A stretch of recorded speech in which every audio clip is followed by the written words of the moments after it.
Hello, everyone. If there's anyone, can you hear me? I hope you can. Happy Mother's Day.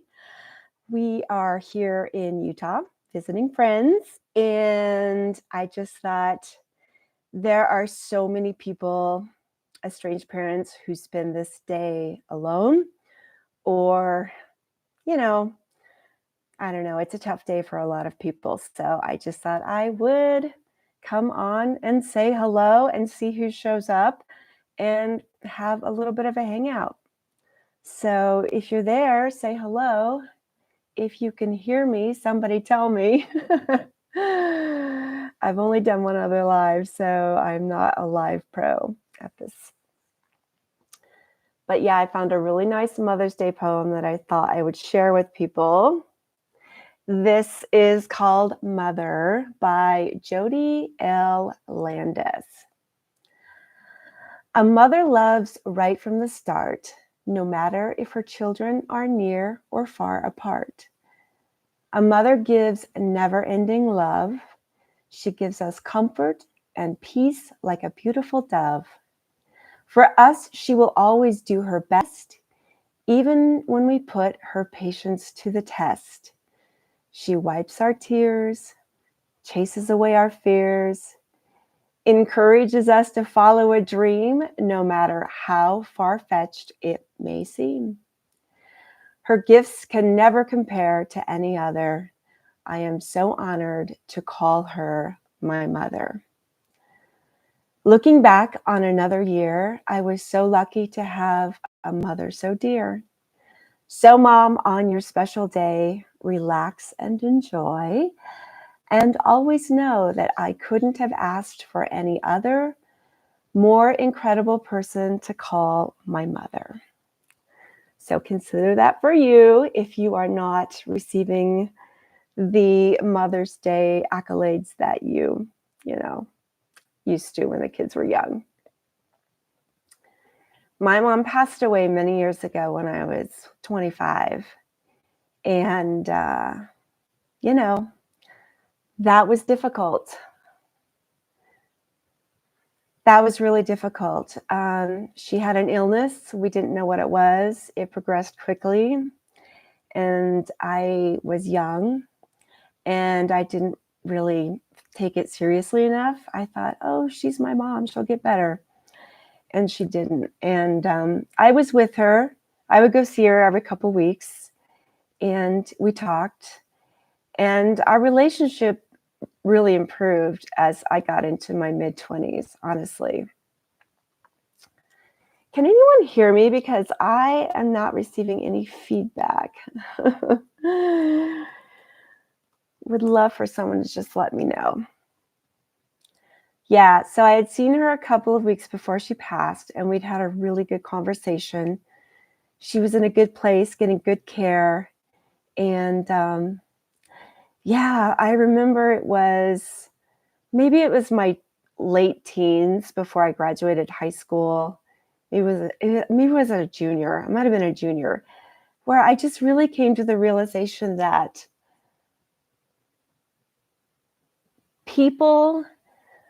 my parents were just people. I was like, holy cow, they're just adults trying to do the best they can with what they know, and they don't know everything.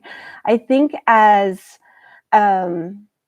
kids, we often grow up kind of in the shadow of our parents, and they're these almighty beings, and they're telling us where we can go, what we can do, what are the rules, how to behave, go to church, go to Sunday school, all that stuff. And you kind of grow up with that, like, they're the big people, right? But at some point, I think for most people, there clicks this awareness of, oh, they're just flawed human beings. Like I'm a flawed human being. And yeah, and then you kind of realize, oh, they don't know everything. And they're just trying to find their way. So as parents, we're all trying to find our way. I think some of our kids understand that, and then some of our kids don't. And I know these kids don't ask to be brought into the world, but what a beautiful gift it is to be brought into this world, especially here in the United States at this point in history when we have all of this amazing abundance around us. I mean, it is such a blessing to be here in this place in this time. And I know we're born into different circumstances. Some people really luck out and they're born into wealthy families of people who treat each other well. And other people are born into abusive families with just unspeakable hardships. I was born into I'm an only child, so there's that. I always begged my mom and dad for a brother or sister because I wanted someone to play with on rainy days. Because I had two cousins and they had each other on rainy days. And I would always say, Mom, why don't you have another baby? I want a baby. And Mom's like, oh, honey, after you, they broke the mold. So I guess I was a bit of a handful. But yeah, my mom and dad were nice people. They were odd. I grew up in a Christian household. And, we weren't rich. Actually, we were pretty middle class. And then in the 70s stagflation era, we fell into, I would say, borderline lower middle class. There were some hardships there. It was, I remember in fourth grade, I was like doing odd jobs around the neighborhood and helping to buy my own clothes.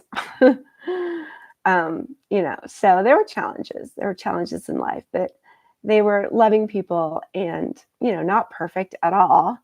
And yeah, they fought. What parents don't? But, they were nice people, and I'm probably pretty blessed in how my childhood came out. And I was happy to be here. I know the young people now have a much harder time. It's a tough world in a lot of ways. I remember as a Gen Xer, and I know a lot of people on my channel don't believe I'm Gen X, but I am.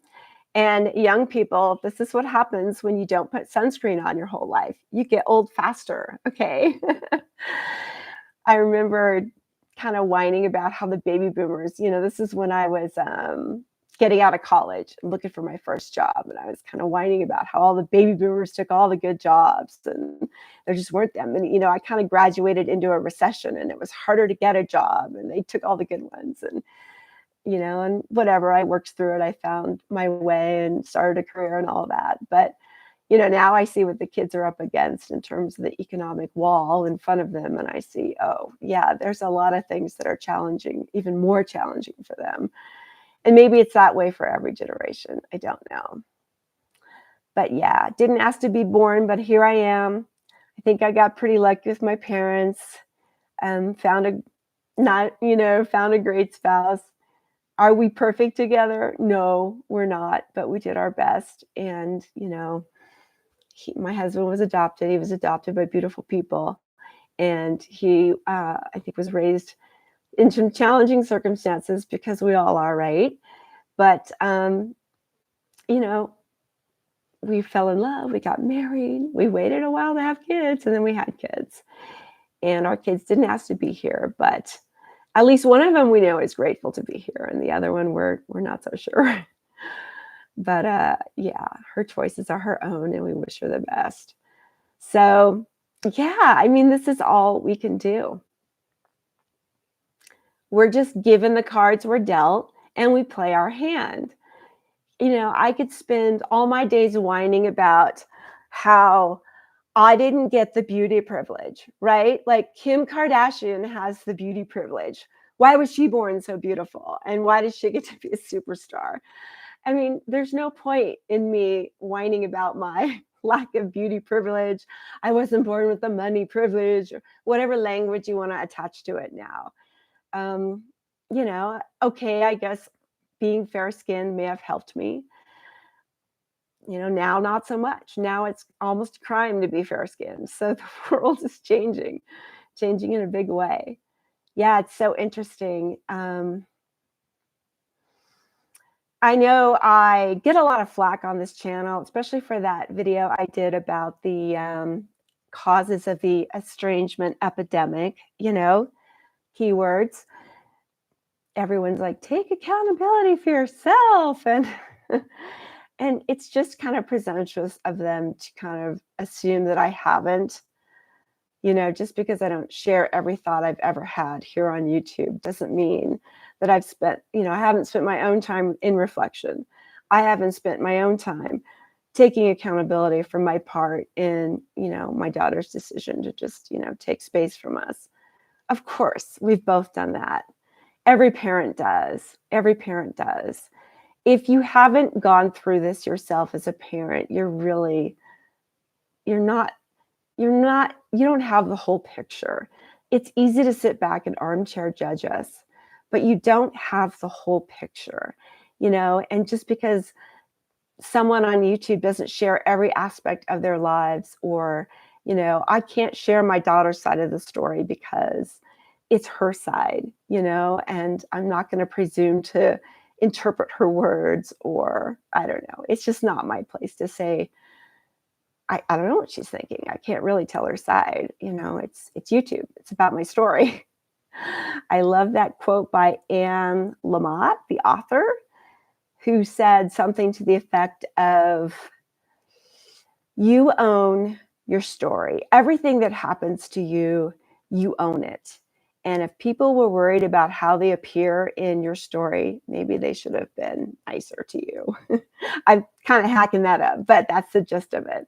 So yeah, I thought I'd tell my story, and I never imagined it would, end up with all of the backlash that it did. I don't know why nobody is chatting. I don't see anyone in the chat. I don't know if it's because I don't have something on or nobody cares. But didn't expect all the backlash. Won't be disclosing anything more about my daughter, and good luck finding her. And I don't mean that as an invitation. Like, just please leave her alone. She doesn't need a bunch of internet wackos chasing her down and, harassing her. Please don't be that person. And so I just told my story, and a lot of other parents had a similar experience and came out of the woodwork to share. So yeah, I don't know why I'm not seeing any chat here. Hold on, I'm getting a message from, if you can't call people out or answer questions, I don't know what's going on with chat. It sounds like people are there, but I can't see it. I don't know what's happening. Top chat. Oh, maybe it's live chat. Oh, God. You know what? This happened during the last live stream too. There's a setting, and if you have it on top chat, you just see your stuff and you don't see anyone else's. Okay. Let me go back to the beginning of this and address you all, because I'm so happy that you're here and I don't want to be just monologuing the whole time. Okay, so yes, all right. Welcome. Great. Just a Soul, Luz Maria, Texas couple. Joyce, you're here. Yay, Sue. Yay. Penny, nice to see you. What's up? Okay, this is great. Okay, happy Mother's Day to everyone. Yes.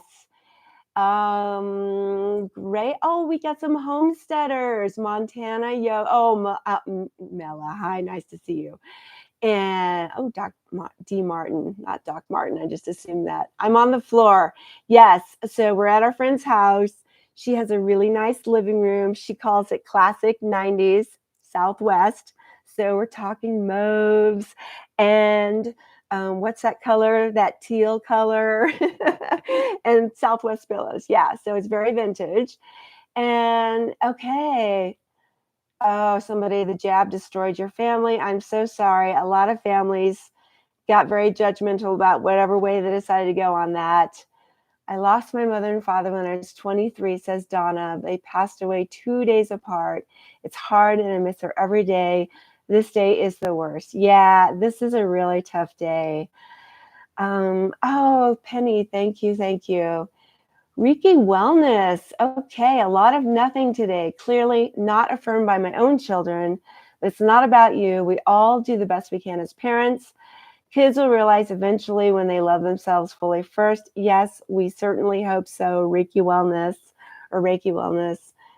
Awesome. All right. So Jenny Edwards, I grew up without my mom. Being a good mother was difficult. I created such a successful son. He believes he doesn't need me, and I'm proud of that. Well, there is something to be said about at least the child isn't like ensconced in the basement and never leaving. So, and I don't mean to be all judgy on that, because I know there's sometimes reasons to have your children with you for life.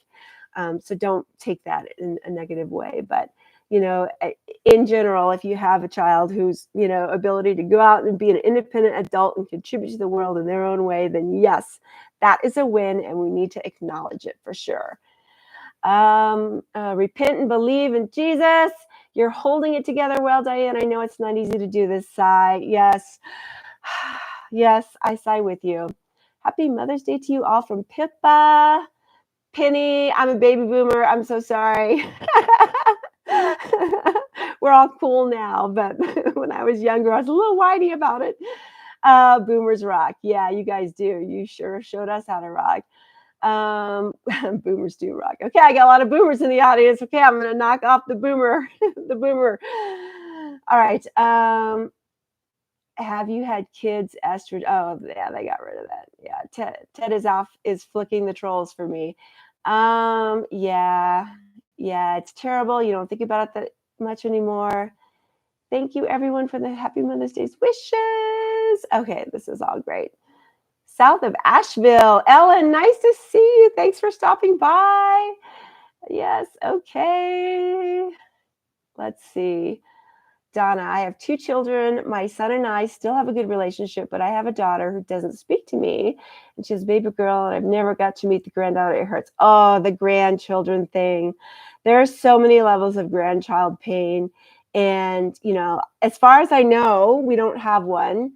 And if we ever do get one, I'm fully prepared that we may never meet that child. We just don't know. We can't count on it. We can't attach to it.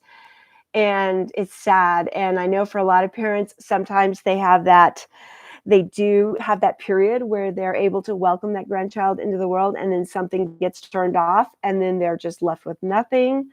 I know sometimes they get sporadic viewings, and sometimes they just get nothing and they all disappear. It's so hard. I really feel for you. My heart goes out for you. Thanks for putting yourself out there. D. Martin says, you are so welcome. Estrogen Acres is gone, I think. Yeah. Thank you for dealing with that, everyone. Light skin is gorgeous. I stopped using tanners. Yeah, in the 80s, it was cool to be tan. And, I've always been one of those fair-skinned, freckly-faced people. Now it's just brown spots. Okay, it's not even cute freckles. It's brown spots. But I did go to a tanning booth once, and was it one? No. Oh, no, it wasn't a tanning booth. I was always afraid of that. No, I did that spray tan. That's what it was. Ted and I did a spray tan before we went to Hawaii when we were really young. It was the funniest thing. And we came out kind of orangish. And then it was suddenly like, this looks weird. All my clothes look wrong on me. Holy heck, I've got to change the makeup. All the makeup colors look wrong. It was funny. And then it peeled off so quick. I'm like, I'm never doing this again. All right. Jackie says last time she saw him or heard from him. Oh, that's harsh. When I finished paying for his tuition was April 2018. I am so sorry for that. Yes, Satan certainly has a hand in things, I would say. Yes, end of days. Boy, those seem to be looking more and more like a thing these days. Happy Mother's Day. What a fitting day for me to go live. Yeah, Valerie, I just thought last time I did this was Thanksgiving. It's been a long time since I posted on the channel. So I thought, okay, this is a perfect day to go live and just see if anyone shows up and if they want to hang out and be recognized as beautiful moms that they are for all that they did, whatever it was that they could do for these beautiful children of ours that are just off living their own lives now. Kim Kardashian, I had to think twice. And Margaret, Marilyn. Oh, yeah, Liz Taylor. Beautiful. Kim would not have been put in the movies. Maybe back in the day she wouldn't, but I don't know. She is gorgeous. Okay. Estrogen Acres has got. Okay. Let's see. Tam. Oh, you're welcome. Thank you. Yeah, another vote for Liz Taylor. Ted's mom looked like Liz Taylor. I think it was Liz Taylor. She just looked so amazing. In fact, there's this family story of when they were flying, I don't know if they're flying to Europe for vacation or something, and there was some sheik on the plane, and he offered to buy, he went up to Ted's dad and offered to buy his wife from him. Fortunately, Ted's dad declined because then Ted would have been momless. But yeah, it was a funny story. Okay. Yeah, no one can understand. Oh, hey, Shelly. Hi. No one can understand this unless you've been through it. Yeah. Okay, great. God gave me one Mother's Day with my 5-month-old. I lost her to SIDS. Oh, Linda, I'm so sorry. Really sorry to hear that. I had a miscarriage before my first child, and it was one of those early stage ones that no one would see, so it's different, like having a full on birth, and then 5 months is, I think, probably far worse. But those losses are real too. They're so heartbreaking. So, my heart goes out for you. I can't remember if you mentioned being called a narcissist by your child. No, Deirdre, my child has never called me a narcissist. My therapist has known me since 1999 and said he is diagnosed narcissist. I am not one. My daughter said, oh, yes, I am. They have no doctorate degree. Yeah, this whole diagnosing of people as narcissists over the internet is ridiculous. You literally cannot diagnose someone unless you sit down, have a conversation with them, and you're speaking with, somebody who has done the PhD or the master's in therapy or whatever it is, then maybe they can make a decision about it. But otherwise, it's just that I love, I'm looking forward to reading that book by Abigail Schreier, Toxic Therapy, and what it's doing to society, because I think, social media is just like an amplifier for all of this toxic therapy speak that's out there now. And all these diagnoses are being thrown around by people, and we just use these terms more freely now, oh, she's bipolar, and oh, she's a narcissist, and and everybody does it. So it just becomes, I don't know, just it's just overused now. It's losing its meaning, I think. Thank you for going live. You're so welcome, Sailor Girl. Okay, so we just got rid of her. Hi from Florida. Hi, Linda. Yeah, Valerie, my heart goes out to you all. 3 live kids in walking distance. Oh, that's lucky. Grandma, the babysitter, too much to ever cut you off. Well, that's good. Although we have heard stories of grandma, the babysitter, being cut off. So, don't take it for granted. But I hope it continues. I hope it continues. This isn't a problem for every family. I think it's a common problem, but not everyone has it. So good for you. Stay safe out there. Okay, so Jackie says 6 years. He's 27, only child. Oh, yeah, I've met a few moms that have their only child has cut them off. And that also, I think, is extra hard. Although, even if you have 5 children and one of them cuts you off, it's still hard, because each child, leaves a hole in your heart. But to have just one big hole, in your heart like that is so hard, really hard. Happy Mother's Day. Yeah, keep going. I hope you all get through this day, says Celestial Wonder. Society makes it more difficult. Yeah, to all the mothers who lost their children. Yes. Okay. Jade, well, have you ever thought maybe some of us don't have family to share with or friends? Yeah. Okay, yeah, we got rid of that troll. Yes, that's why I thought, Jade, it'd be a good day to do this, because some of us don't have another place to go or people to be with. So I'm so glad you could be with us today. Donna, this is the first time I've seen your channel. I felt like God sent me to your channel. I will be going back and watching your story because I blamed myself for so long, thinking I was alone. Oh, Donna, no. You are so not alone. I think it's something like 20 I've seen different statistics. It's like either 27% or 29% of families experience some kind of estrangement, not just parental, but sibling, whatever, any kind of estrangement. And you are not alone. And I think with the social media amplifier just spewing out all of these, it's easier to go negative fast on social media, and it's easier to make friends fast. And so people, I think, just kind of replace their families with friends they meet online, and then maybe they become real life friends. And I don't know, I think this whole internet revolution has such a good side and a dark side. And part of the dark side is like, oh, well, people are disposable, oh, you're too hard to deal with, goodbye, So yeah, I understand. Definitely watch the original video. That's the one that sort of opened this can of worms and started it all. Okay. Commie public schooling taught a Marxist mentality to hate authority, hate history, hate elders, NG, and I would say hate family. Yeah, the more I read about this, the more I see this happening. And I know a lot of people think, oh, that's crazy conspiracy theory. But if you look back at what happened in Nazi Germany, in Stalinist Russia, and Maoist China, all of these forces came into play before the atrocities began. And, attacking the family or separating people from their families was all part of that. And I think what we need to do is we need to find a way to come back together before the atrocities begin. I don't think we're headed in a good direction. Okay, getting dark here. Let's see. I'm glad she's here with the videos. I thought I was alone. 2 years since contact with my daughter, who is pregnant this month with a grandchild I may never see. Oh my gosh, I'm so sorry, Shelly. Yeah, you just have to kind of accept what is and do your best. Linda said, my son keeps in touch with my ex-husband who abused me. The Disneyland dad seems to be a factor, and I've heard some different theories about this.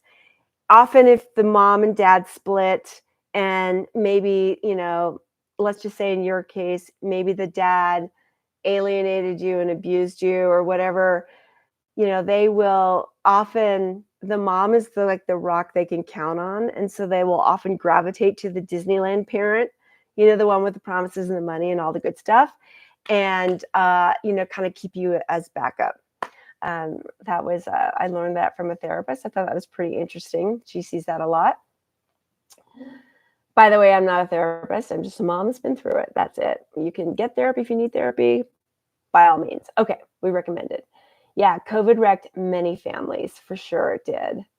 Maybe one day when they have their own kids, they will understand. That's if they have their own kids, because so many people are choosing to go childless, which I think is really interesting. So Shelby Church is a creator on YouTube that I've followed for a long time, and I really admire the way she creates video essays. She's really good at it. And she did one recently, maybe about a month or two ago, about being childless. And she just looked at the whole issue of why are people choosing to remain childless. And she's a millennial, but I think she was looking at the millennial and the Gen Z generation. And she just went through all the different reasons. And, there are a lot of, I'm going to say legit reasons to make that choice, because children they do cost a lot of money to have. And if you're not in a financial place, if you're not, if you're trying to do it outside of traditional family, it's just harder. You can do it. I'm not saying, I'm not judging. You can do whatever you want. But if you try to do it outside of traditional family structure, it just gets harder. Everything is harder. I just really think that the traditional roles, and I've gone through the whole gamut of, being progressive to more conservative. And at this point, I just think a traditional family structure is just really helpful for having and raising children, because you've got two partners and they got each other's backs and they can both contribute to the income, or maybe one can stay home and they take on their various roles and they each have their skills and talents and they bring it together as a team. So, yeah. And if you're not, if that's not your lifestyle, if you're kind of loving your single life and, doing whatever you do and having experiences and taking trips and doing all that, yeah, having a child's not gonna not gonna work with that lifestyle. And given the economy and how difficult it is for younger people now, I can see them looking at the expense of all of it and going, yeah, I don't know if I could do this. And, given all the glamorized lifestyles and social media of like, how we all just want to be creators and influencers. And, that doesn't really jive with having a child unless you're a baby mommy channel. So I don't know. I mean, I can see why they choose not to, but it's not that I condone that. I mean, anybody here, let me just say, whatever you do, you choose to do what you want to do. It's your life. It's literally your life. And no one should have a child that really doesn't think they can handle it. I mean, that is a smart decision, but I can see why they don't do it. Boy, that was a tangent that I got off on. Oh, right, because she was saying maybe if they have their own children, then they'll understand. Yeah, if they have their own children, they might, but if they don't, they never will fully. Anyway, okay, sorry, that was a rabbit hole. My son, let's see, hold on. My son treats me like gold, says High Flight 20. My son treats me like gold, but my daughter treats me horribly and doesn't even call me mom. Oh, that's sad. It hurts, but my son keeps me grounded. Yay for the son, yay. And their dad passed over 20 years ago, and they just handled it differently. Wow, I'm really sorry for your loss. Yeah, that's got to be so hard on a family, especially if the kids are still growing up. Just got to be so hard. Yeah, MG, thumbs up. Okay, from New Hampshire, says Deirdre. I am strange. Oh, I would not move near Boston to be close to the grandchildren. She said I lied to the grandchildren, changed my mind. In my mind was I don't know. I mean, it's whatever your heart says in terms of moving or not moving, contacting, not contacting. It's if the kids have given you specific boundaries, I highly recommend respecting those boundaries at face value, whatever they are. Don't think about what you're supposed to do as a parent. Moms should reach out and they should do this and should do that. And this is just my opinion, but I recommend sticking by whatever boundary they have provided. And I didn't do that strictly at first. And that was a mistake. I didn't know what I was up against. I had never even heard of the term estrangement. I didn't know it was a thing. I was floundering around, didn't know what to do. So I made that mistake, and I recommend you don't. I have a cold, by the way, so excuse me if I have to cough. Okay. It feels nice to be loved today. Yes, what's up? By the way, your little doggo picture is so cute. Yes, hugs to all the moms out there. Hugs and loves and good vibrations. Okay. Pizzoli says, I don't miss my children. I miss my grandchildren. Yeah, I understand that. I think that I hear that a lot with the grandparents that, because of some things that have happened with the kids, it can be easier to kind of let the kids go. But the grandchildren are the innocents, right? You have the plight of the innocents. They didn't do anything to anybody. They didn't know, they don't know what's happening. They only hear what the parent says, and the parent could be saying anything. I mean, hopefully the parent takes the high road and just keeps it neutral, but some parents are not going to take the high road, and then you might be vilified. Who knows? You can't control any of it. And so you just got to make peace with it. I mean, you cannot control it. It's going to eat you up alive if you try to control it, or if you try to work around it, or if you try to manipulate it, or if you try to, the only way to heal is to go through the grieving process and let go with love. There is no other way to. I mean, if you guys have another way to heal, you let me know, because if I'm missing something, I want to know. But the only way to heal from this pain is to face it, acknowledge it, sit with it, go through that grieving process, have compassion for yourself, for them, forgive and let go. Everyone I've ever talked to or gotten the comments from who've been through it and feel okay now went through that process. Okay. Thank you for taking the aloneness away with your channel. Stacy, you're so welcome. And if I miss somebody's comment, I apologize. You can always put it down again to, make sure I see it. I should probably make this whole thing bigger. Betty Rebel, we did something right. Oh, I love your little Betty Rebel reference. Okay, yeah, the shock never wears off, I feel. Yeah, the shock. So the grieving process is it's different for everybody. Some people process through quickly. A lot of people process through over a period of years. Some people never process through. They're just never able to let it go, to put it to peace, to put it to bed, whatever. They're just never able to do it. It's a choice. It's a practice. It's something you have to really work at. You have to know that you can be healed. You have to believe it. And then you have to work through the process to get through it. Linda, I'm hurting today. Yeah, hugs, Linda. I understand. And I remember I felt it all. Same. Okay. So Gen X isn't young either. Haha. Yeah, thanks, Repent, for the reminder on that. I am the older side of Gen X. So I love that I can cling to that generation. But Penny's here, Diane. Yeah. Okay. All right. So I'm behind in the comments as always. Never had one problem with my 2 adult sons and their families. Daughters, a little more complicated. Yeah, it seems like daughters separate more freely than sons. I read of one study that kind of quantified more daughters tend to estrange, but sons who do tend to do it for longer. Happy Mother's Day. Nice to feel understood. It's worse when you know your grandchildren and they take them away. I can only imagine the stab to the heart that must be. Sue, sending everyone love no matter why they are here. Estrangement is painful for everyone. Yes, Sue. It is. It is. Yes. Ellen says it was one of my grandson's birthdays a few days ago. His 6th birthday. I'm so sorry to hear that. Start your own new family if need be. People out on your day-to-day, engage with them, share a simple thought. You don't have to be a neglected parent. Make your own new life, new hobby, fun outdoors. Yeah, MJ, you are right about that.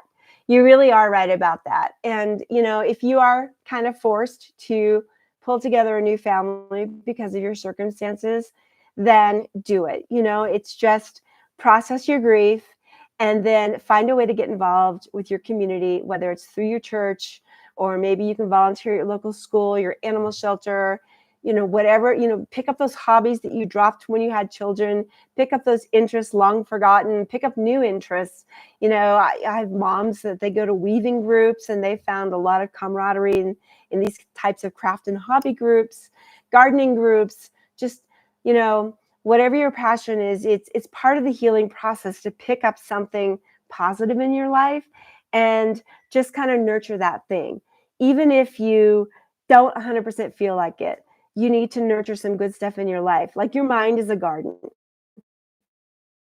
And if you throw a lot of weed seeds in there, like and that, and how could they, and how could they, and how could they, you're just sowing weeds in the mind of your garden. You need to sow some flowers in there too. Stuff that you remember, good thoughts, right? Just I was grateful for this, and I'm grateful for that, and I'm gonna go out there and plant a garden for real, and whatever the positive things are, sow those seeds too. Yeah, let's see. We have 3 grands we don't get to see. Amy says this, I cherish the memories and to have hope for the future. Yes, Amy, that is a really healthy outlook. For me, I spend a little bit of time every day being grateful for anything that I can. And I always tell people, just spend 5 minutes being grateful for anything. And no matter how depressed you are, you can still be grateful for the cushion that you're sitting on, the electricity, in your house, running water, flush toilets, whatever the little thing is, be grateful for it. And for me, I always throw in that I'm grateful for able to share it with my estranged daughter. Always grateful for that love that we had while we had it. And I always wish her the best. And I hope she's finding the happiness that she seeks wherever she is now. So at first, it's really hard to do that. You'll cry your way through it. It may be hard to say. You just have to push it out there. But yeah, gratitude is a super healthy healing practice.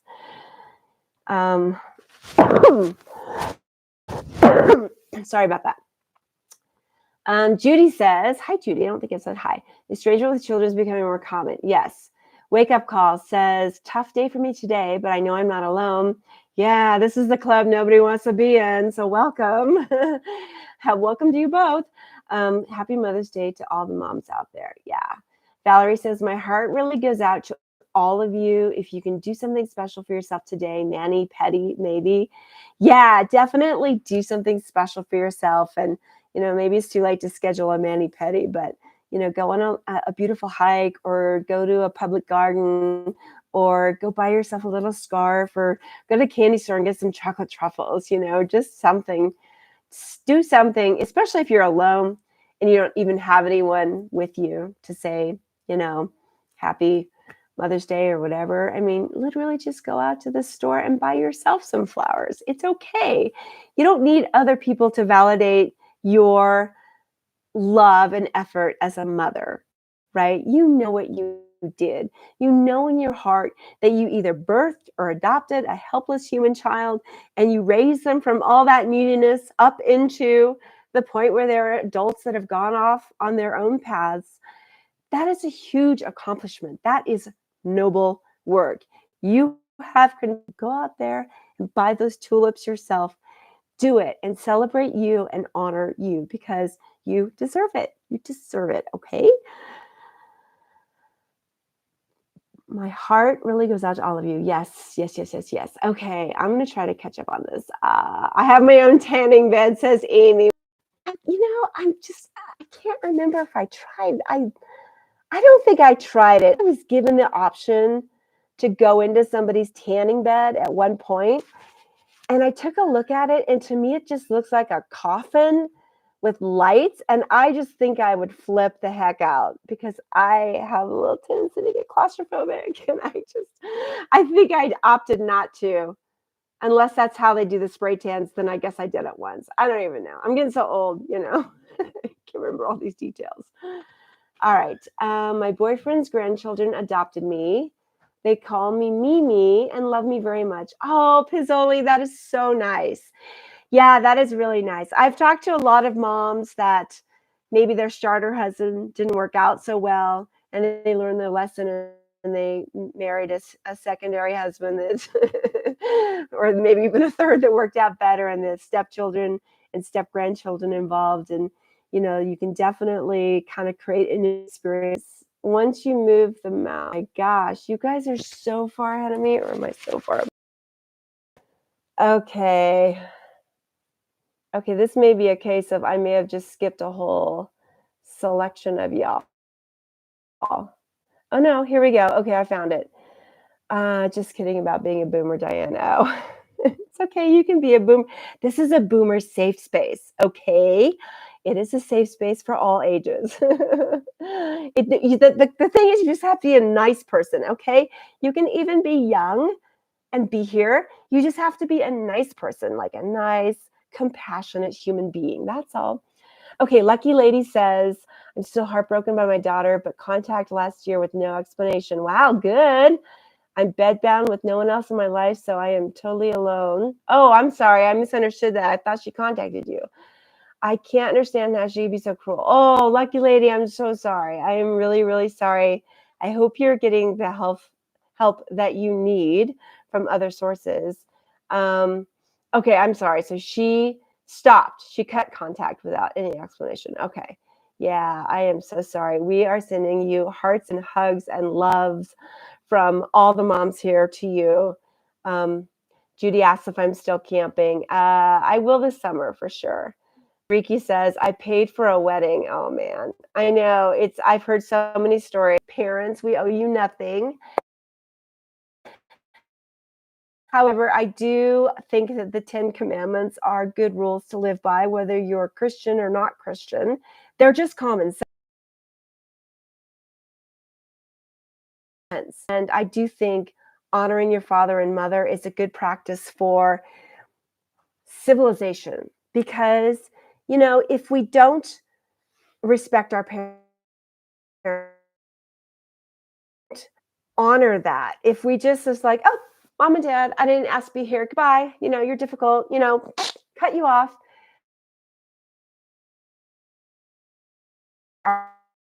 Hard with that kind of a disposable mentality. I mean, if everybody families are disposable, friends are disposable, jobs are disposable, everything's disposable. So this will explain why society is fraying at the edges, and it's just going to keep fraying.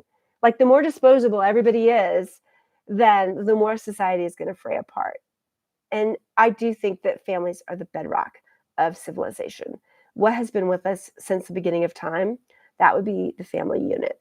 Governments have come and gone, and there have been many atrocities in between, but the family unit is our most basic unit. So I think it's really important to protect at this point. Okay, Amy Louise says, on Mother's Day, we have 3 choices: Pity Party Street, Denial River, and Walk of Faith. Choose faith. Yep, I like that. That is good.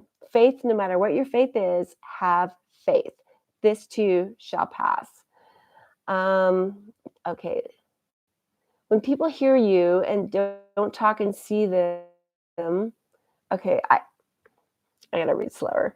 When people hear you, says Linda, hear you, don't talk and see them. Okay, sorry. I'm looking for comments. There are none.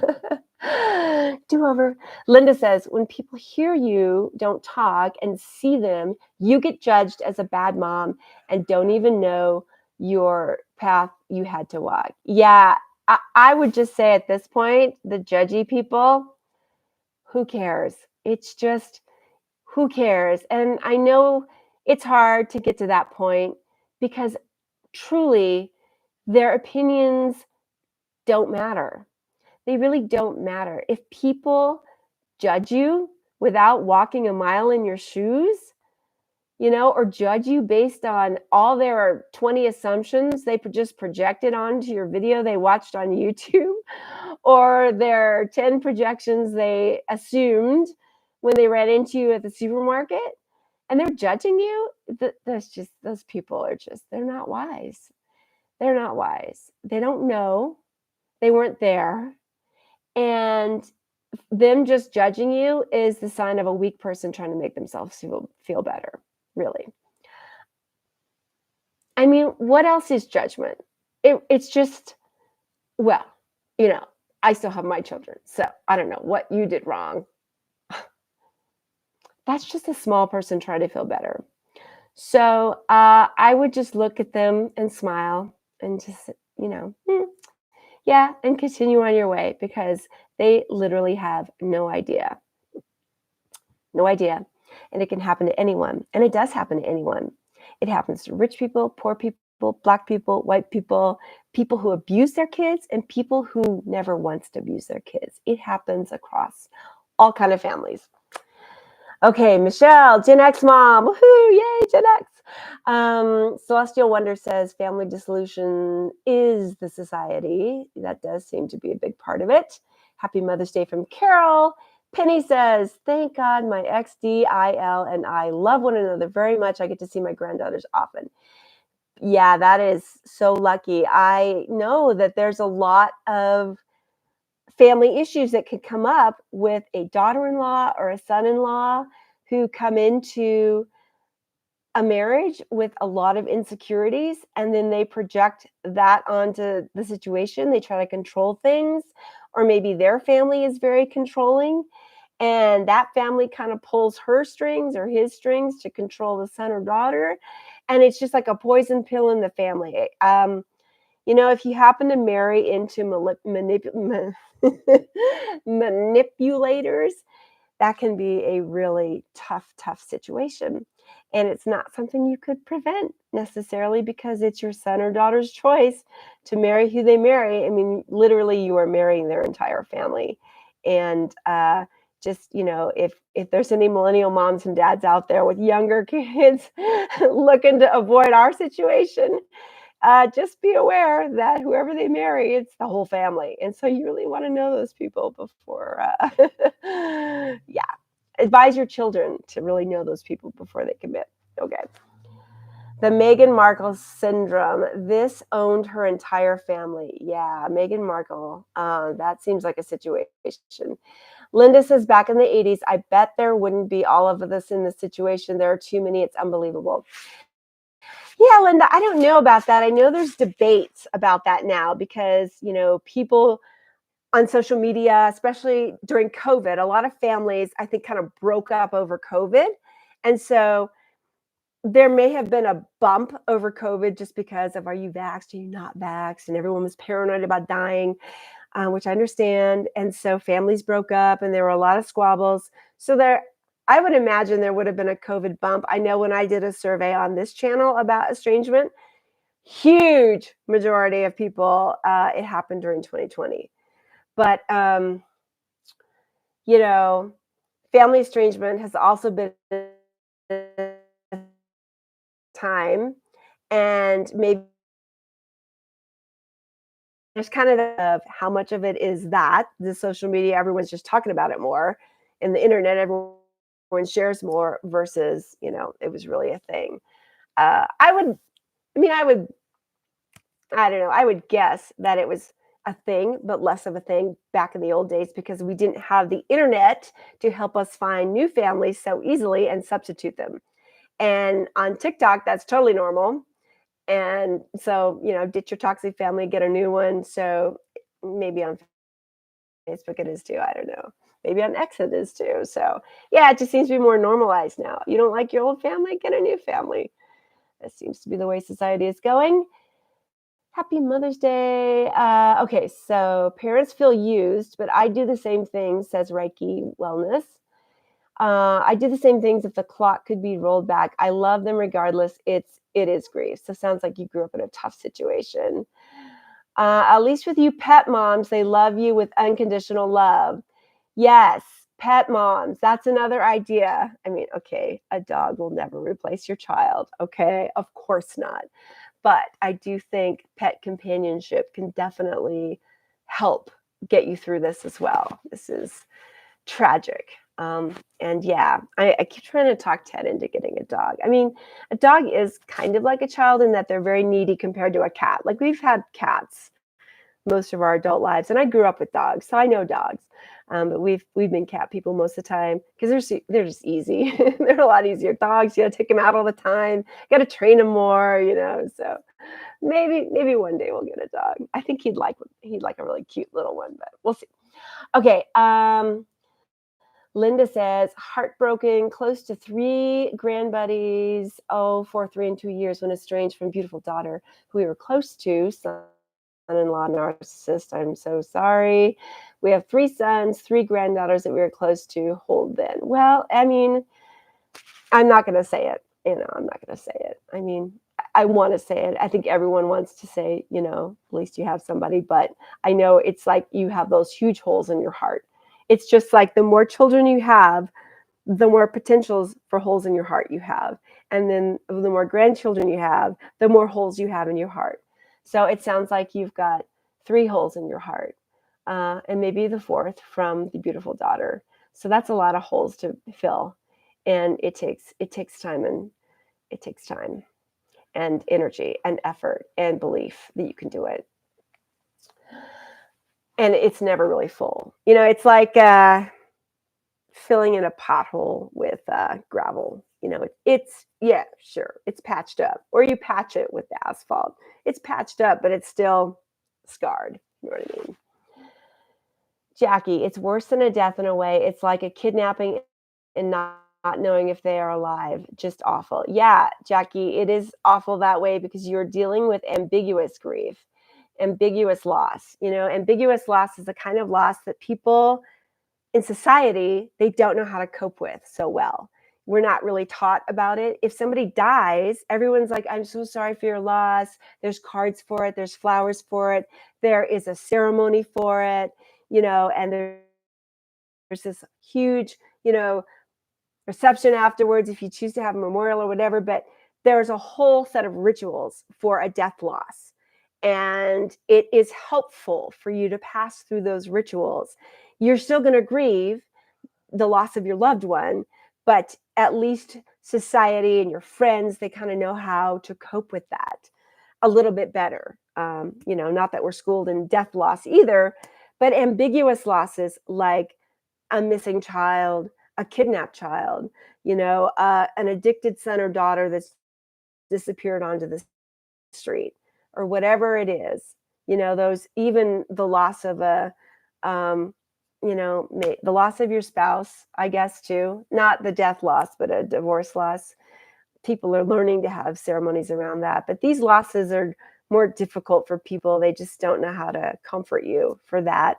And it's harder in a way because your child is still alive somewhere, but you don't know whether you're supposed to reach out or you're not supposed to reach out. Do you say something on the birthday? Do you not say something on the birthday? Do you send them a card? Do you not send them a card? You send them money. Just there's so many unknowns that you have this constant state of uncertainty. Well, what if they come back? Well, will they ever come back? And you're like on call waiting, like, are they going to come back? And if you don't really process that as an ambiguous loss, then you're just forever tensed up. Like, what do I do? What's happening? I don't know. It's making me nuts. So yeah, you got to get past that as much as you can. Margaret, hi, nice to see you. Okay, my daughter took estrangement to a new level. I was told that if I attended my grandson's baseball game, I'd be arrested for stalking, as she now has an order of protection from me. Wow, that is really hardcore. I hope they film those games on Zoom or something so that maybe you can watch that way, but I'm so sorry. That is rough. Michelle, the stigma that does with having your child choose to be estranged is so damn difficult. Yeah, it is. It is really. I remember, at this point, we've been in it 3.5 years. Is it 3.5 years?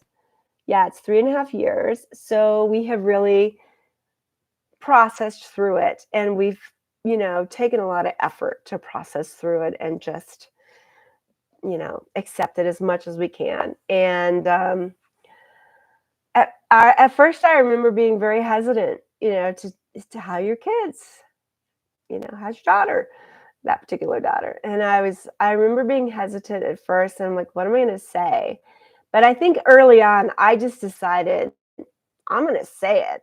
I'm not going to hide it. I'm not going to, try to tiptoe around it. Of course, it depends on how well I do. If they're a complete stranger, how are the kids? Oh, they're fine. How are yours? Or if it was someone I knew lightly or wasn't in the mood for a big conversation, I'd be like, oh, they're just off living their own lives. How are yours doing? Deflect. It's like answer and deflect. Most people just want to talk about themselves anyway, so it's pretty easy to do. But those people we knew pretty well, I'd be like, well, I don't know how she is because she stopped talking to us. And they'd be like, what? So it really kind of depends on who it is. And you really need to have kind of a little menu of options for answering that question up front.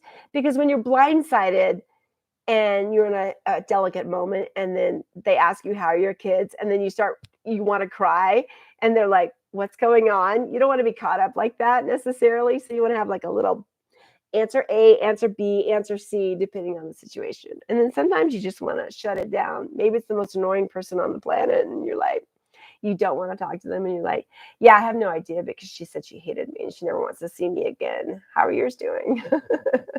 By the way, she never said that for the record. Anyway, okay. Yes, I love my fur babies. No, Linda, let me keep it indifferent, not be shunned for it. Hold them close, says Linda. Yeah. Okay. I'm good. I'm glad you guys are talking amongst yourselves here because I'm so far behind. They like to call us narcissists and play the eternal victim. That is such a trend in society today, but it's a trend you see online a lot. And online glorifies it. And the thing about the algorithms is the algorithms feed on negative everything, right? So the negativity just gets surfaced so quickly. I'm a victim. I was this. I was that. I'm mentally ill. I was this. if it's negative, it's going to be surfaced to the top a lot quicker, because that's what keeps people on these platforms. So we see a lot of this victimhood on, social media, But in my job, I work with a lot of young people, and these people I work with just give me hope for America.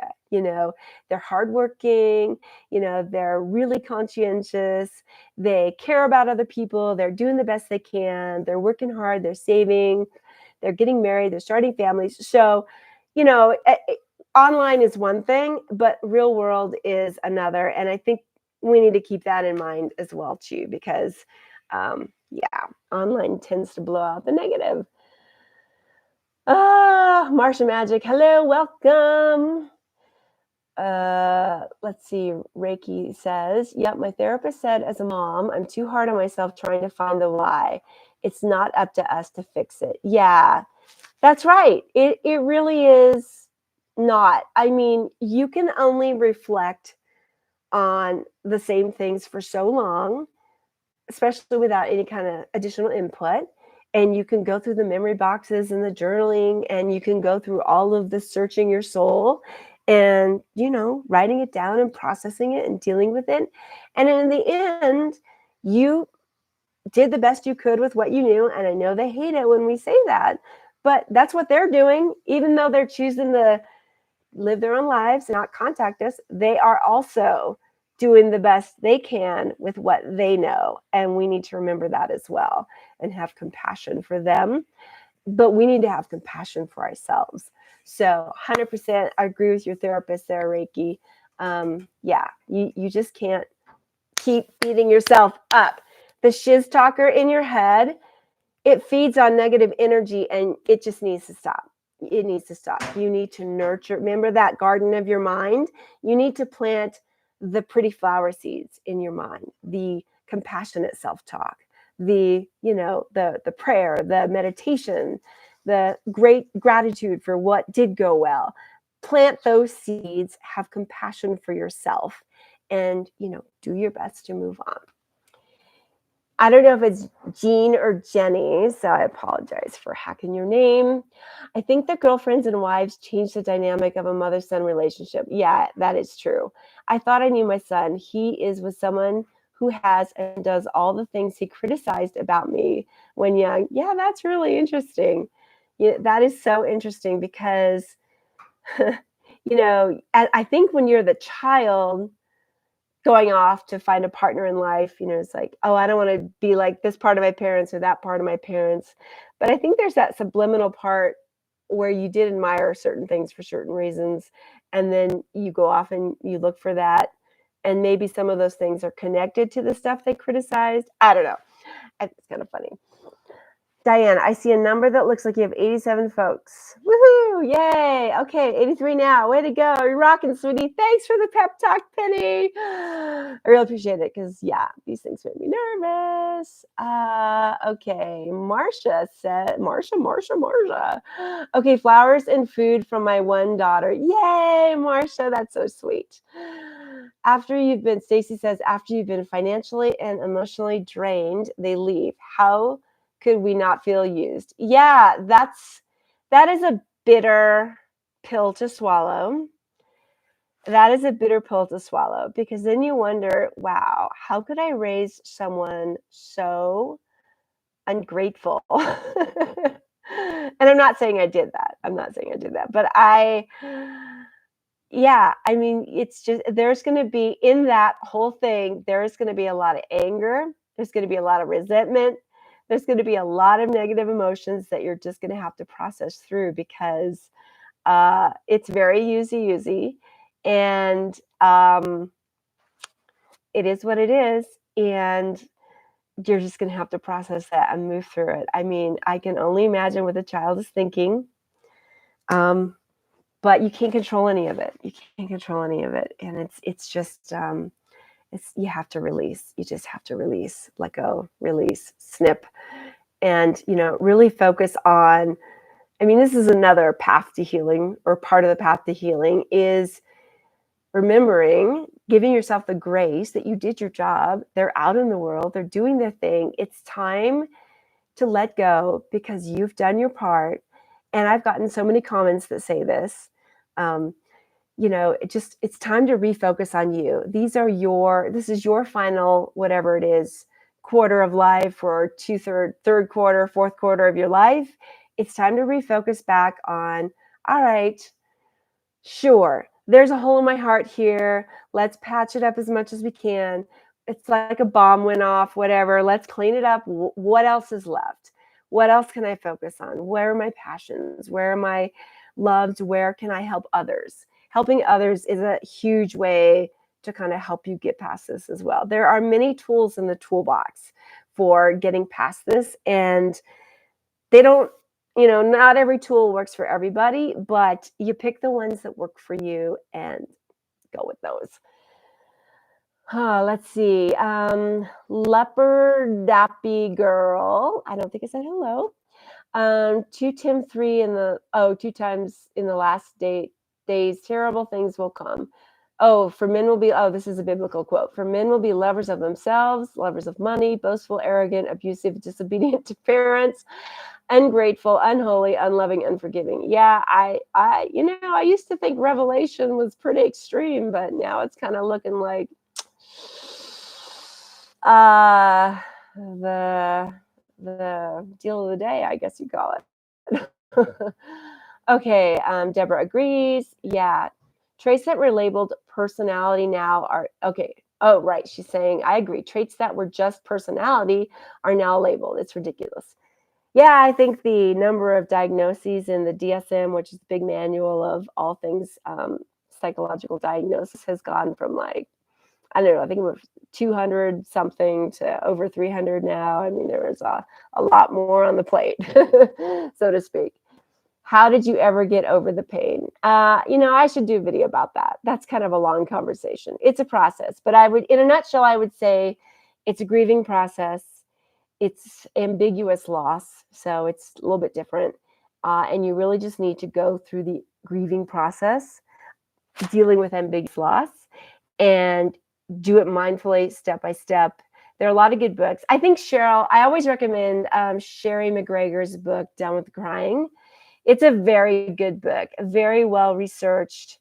It's based on her own experience. So she, the thread of it is her own experience with her son. But she also, surveyed I think 1,000 parents or something. So there was a lot of other input that's gone into it. And she does kind of walk you through the whole grieving process for a child.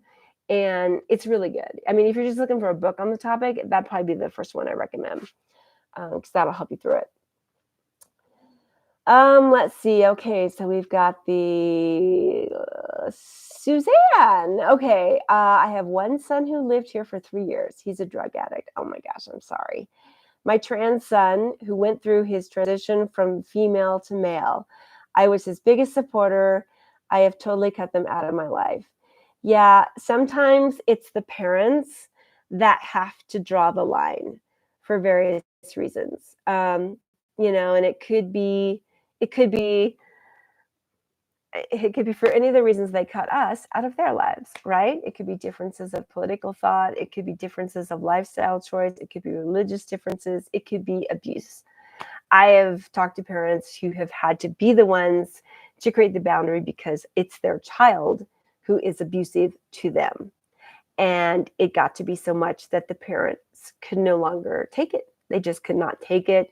It was destroying their health. It was destroying their mental well-being, and they had to be the ones. So, it can go both ways for sure. And it's never easy, no matter who's doing the cutting. I know for my daughter, it wasn't easy for her to make that choice. She does not like confrontation. From what I read, it's not really easy for any child to make that choice. And it's not easy for any parent to make that choice. It's just hard. Humans are messy. Families are messy. And sometimes we can work through it, but sometimes there are certain circumstances where something is missing and it's not possible to work it through. But I certainly think that you should use the English language and listening and speaking and conversation and truly trying to understand each other before just cutting it off, if possible. But sometimes it's not possible. Okay. Let's see. Mary Albert, Jackie is saying that lots of time passing eases the pain. Yeah, time passing can ease the pain for sure, but I found it's not a guarantee. You know that old saying, time heals all wounds. I would probably say time heals most wounds, but there are some people I've talked to that 35 years later, they're still twisted up in a knot over it, and it's affecting their life, it's affecting their health, it's affecting their well-being, and they can't let it go. It's become it's become this pain body in their heart. It's become who they are, and they can't let it go, and it's eating them from the inside out, but they still can't let it go. They just don't see a way. I don't know, it's just some people can't seem to let it go. Exie says, yes, this was a wonderful idea, Diane. Thank you. And hello, by the way. I don't think I said hello to you. We needed each other today. Yes. That's excellent. Good. Amy says, Donna, you have a huge tribe. Yay. Okay, good. Oh, I'm still so far behind you guys. Jeannie says, my is not the only child. I have another son, but I decided to give time and financial resources to my 3 nieces. That's awesome. That's another great strategy. I am a role model to them. Expand your circle of love. Yeah, there are often moms that will be cut off from their child, and maybe it's their only child, and maybe not, but sometimes it is. And maybe they have a sister or a brother who has, the nieces, and they can be sort of, grand aunt or whatever, grand uncle, if I'm getting that right. And so embracing that, I mean, it's not what you dreamed of, I'm sure, when you had your kids. And we never thought much about this because we just kind of assumed this is how life goes. You have your kids and they grow up and they have kids and you become a grandparent because that's what happened, and everybody's all in each other's lives, and it's all, we see each other for Christmas and Thanksgiving and, maybe in the summer, it's just, excuse me. But that was not meant to me. It was a fantasy that I just took for granted. And I never thought that wouldn't be a part of my life, but it will not be a part of my life because we have the one daughter who is a monastic, and that was a career choice we didn't see coming, but actually we totally respect it. And we are so proud of her and love her, and she's doing good work for others. So there will be no children on that side. And the other one doesn't talk to us, don't know where she is, what she's doing. I've stopped looking at her TikTok. I've just decided I don't need to know. And if she wants to reach out, she can. And because, some people think that's an invasion of space. So whatever, I had to let go of that fantasy. So we will not be having grandchildren. And so I don't know. If we want kids in our lives, we'll just have to find another way to get that fixed. All right. Rosie Red says, my son at the age of 40 estranged me without reason or explanation 15 years ago. Excuse me. I don't want him back. His mean wife initiated it and he couldn't stand up to her. Wow, that is a really tough situation.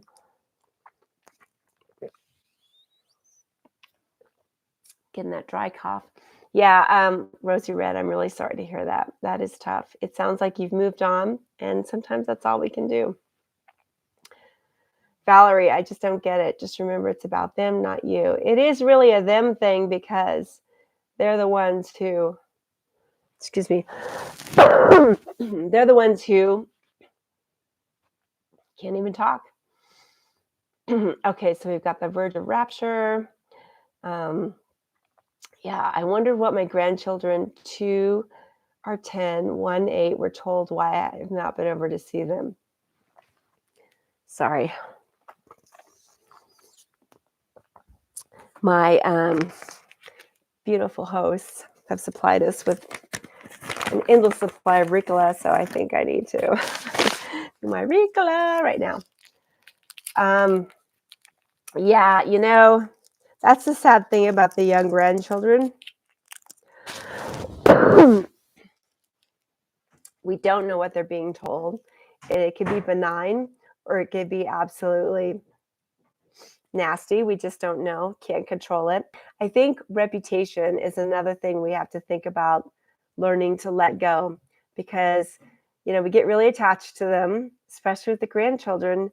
and we just don't know. And kids that young, I think it's easy. I don't know. I just don't know what they think, whether they remember or whether or not. I know for my grandmother on my dad's side was mentally ill, like hallucinogenic or whatever you call it. I mean, she would see things. And I stopped seeing her after an episode when I was 6 years old where we went to visit her after church. And she accused me of breaking some plate. And I had never even been in her kitchen. I didn't know what she was talking about. And I started crying. And and my dad was like, "What are you talking about?" And he's trying to understand the situation, and I don't know, it was a little bit traumatic for me as a kid because I didn't even know what she was talking about. I was crying. And anyway, we left. And then after that, we stopped visiting my grandmother, or I didn't. My dad visited her, but he didn't bring me. And it was because he told me, I mean, I asked, "Why don't we see grandma anymore?" And he's just like, "Well, she's not well." And when I was older and asked about it and could understand more, he explained that she had a mental illness and she tended to fly off the handle and get very angry at people for imaginary things. And he didn't want me to experience that, because he had experienced it as a young child, being accused of things he didn't do. And he just, that was the reason. So at least there was a reason. And so that was my experience as a child who actually was estranged from my grandmother on my dad's side for mental illness. So I don't know what they're saying, and I don't know if we'll ever know what they're saying. And I don't know that any of this is even helpful to you at all. I apologize. Sometimes there just are no words that are appropriate to share because it's just such a hard thing. Being cut off by people you love, it's just so hard. Let's see. Disposable is the most correct term I've heard. You are right. I feel disposable. Yeah, I'm sorry, Juju. It is tough to come to that realization. That was a big one for me. And I think it was a clip in the video, the original video, is that my daughter doesn't care. I'm sorry, eating this in front of you is probably not the best idea. Okay. I'll try to be subtle about it. Okay. I wondered what happened to me. Okay. Yeah. All right. So good to know you're not the only one. Yeah, Linda, you're not alone. Max, my brother-in-law ordered my sister-in-law to denounce all her relatives 10 years ago and go radio silent. It dominated my mother-in-law's thoughts daily, as she never knew why. Wow. Yeah, Max. Unfortunately, this kind of story is really common. It's just really common. Some demanding, manipulative family member will, just come into the family and demand all this. And sometimes the child just has to make a choice. And they're being forced to choose between the spouse they married and the parents who raised them. And it's tragic. It's just really tragic that people can't find a way to get along.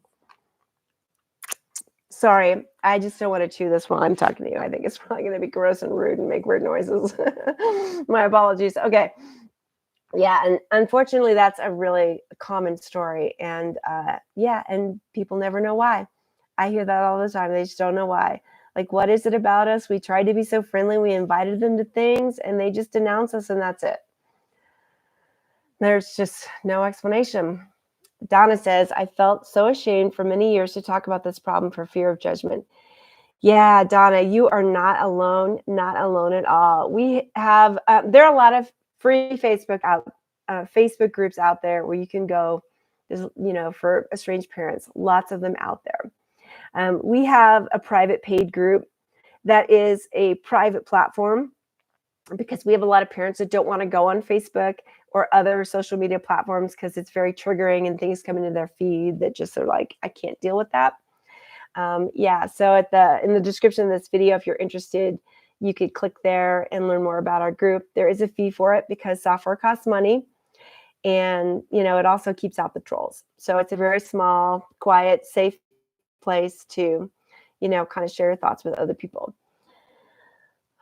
Yeah, Exie says, yes, Donna, the shame is huge and awful.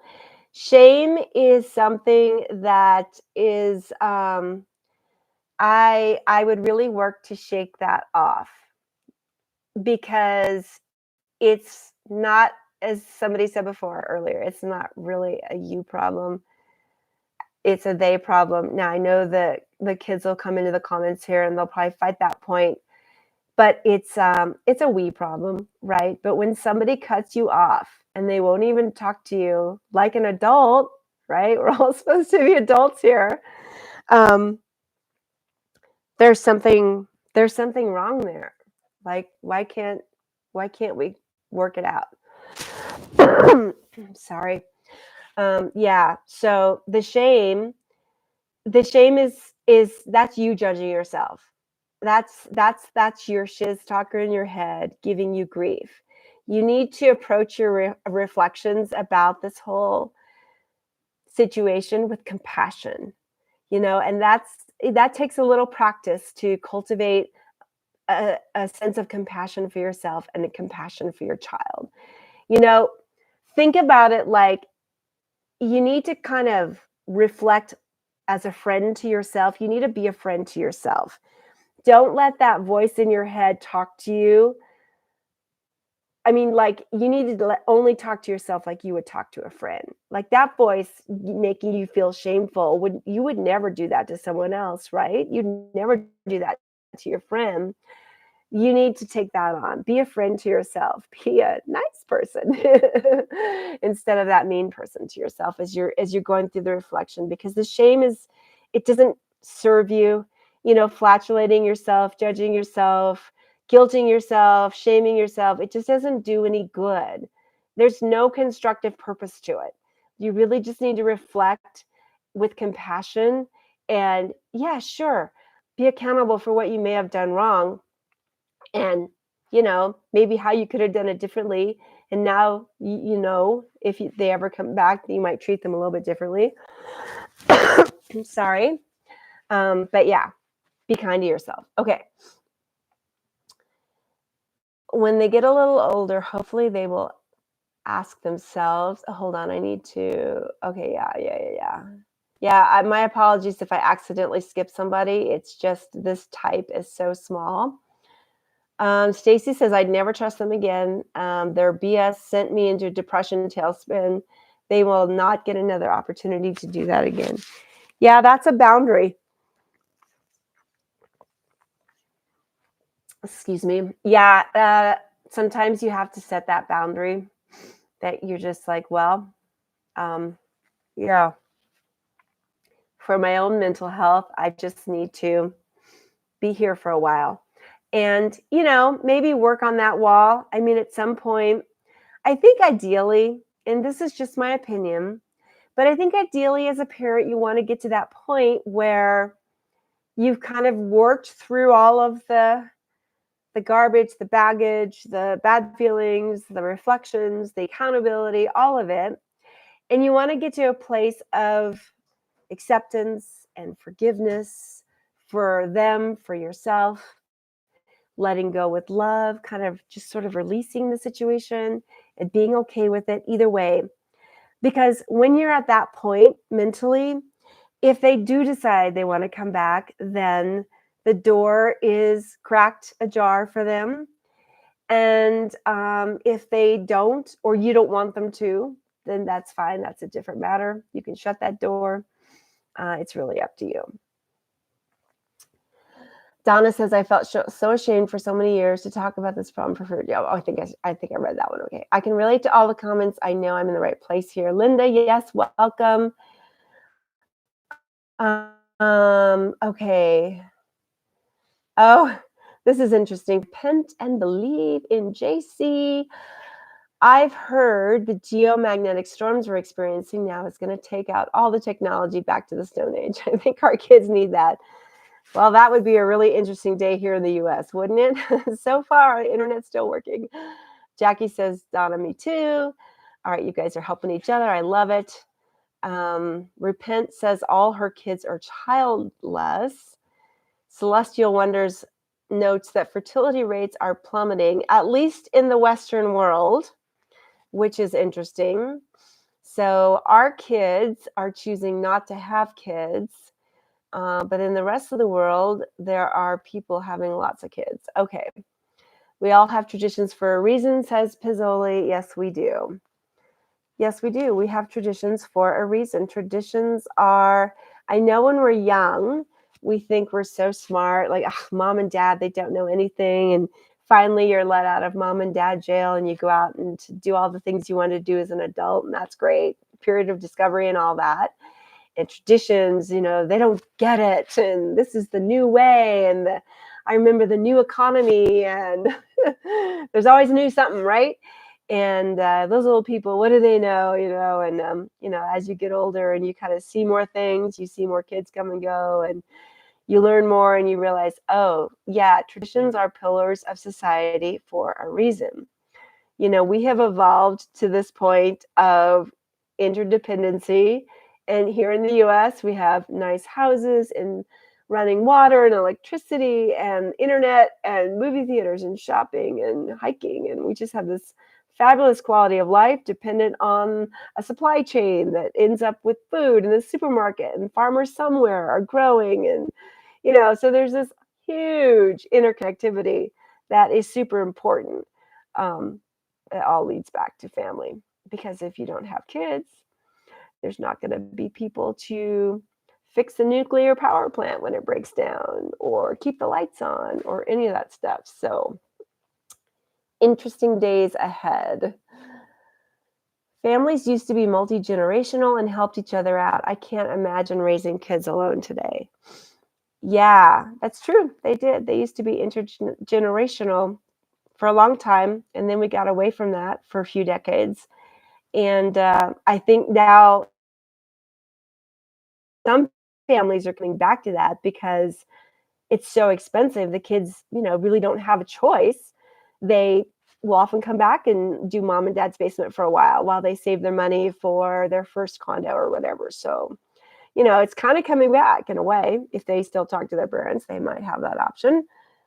Valerie says, in my day, we just had kids worried about the cost later. If we would have waited to be financially stable, may not have happened back then, but I get it. That's true. Yeah. Earth Wisdom, nice to see you.